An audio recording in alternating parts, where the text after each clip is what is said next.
What's up, everybody? This is Electrician's Masterclass, where knowledge is power.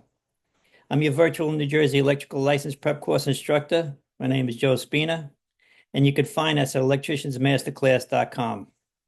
Okay, so this is part two of a two-part series that is about a disconnect violation.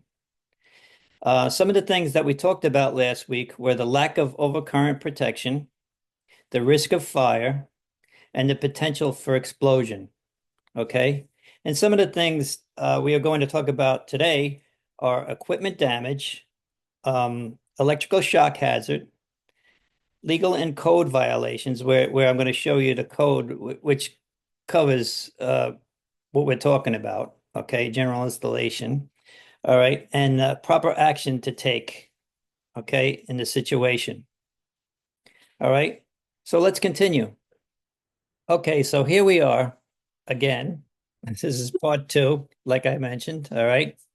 And we're talking about using a copper pipe in place of a fuse in an electrical disconnect because it's extremely dangerous and should never be done. And I'll tell you why. Okay.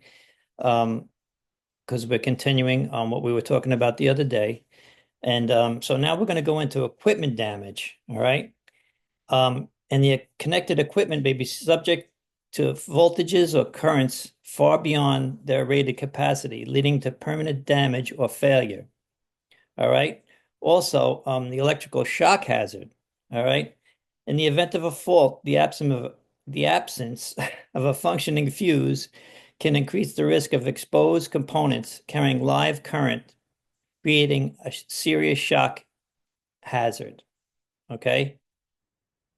And then we're also going into the legal and code violations. Replacing a fuse with a copper pipe violates electrical codes, the National Electrical Code, NEC, and is illegal in most jurisdictions. All right. So I'm going to show you that article, all right, where it pretty much states that, if you're not using anything that's listed, like the fuses are listed, the disconnect is listed, a pipe is not listed. All right. So let's go to that article. All right. So the article is general requirements for electrical installations. That's Article 110. And if you look over here, you're at 110.2. All right. So this would actually be up starting at the top of the page, which would be 110.3, and that would be 110.3B. All right.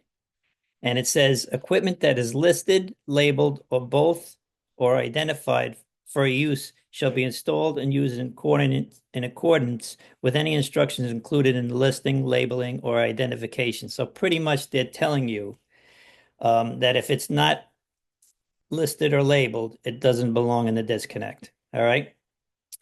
Um, so in that case, the installation can void insurance policies and lead to fines or penalties. All right. And so that's the code section. All right. Getting back to the disconnect, the proper action to take would be to always replace blown fuses with fuses of the correct type and the rating for the circuit. Okay. So it can protect it properly. And if fuses are blown repeatedly, this indicates a problem that must be diagnosed and fixed by a licensed electrician. So that's about it, guys and girls. Whatever you do, don't put a pipe in, a copper pipe inside your disconnect. All right, just because you don't have a fuse, go out and get the fuse. All right, and get it done. I know this looks like it looks like maybe an air condition. It's probably feeding an air conditioned unit.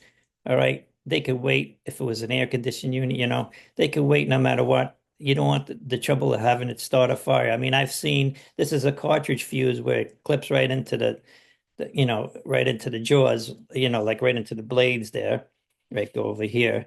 But they'd also do it with the blade fuses, the ones with the flat piece on each side. And I've seen them, flatten out pipe and stick it in there, and it's not a good situation. It's a fire hazard, and I would suggest you not do it. So this concludes the second part of a two-part series about a disconnect violation. So if you can, click like and subscribe, and I'll see you on the next one. Thank you.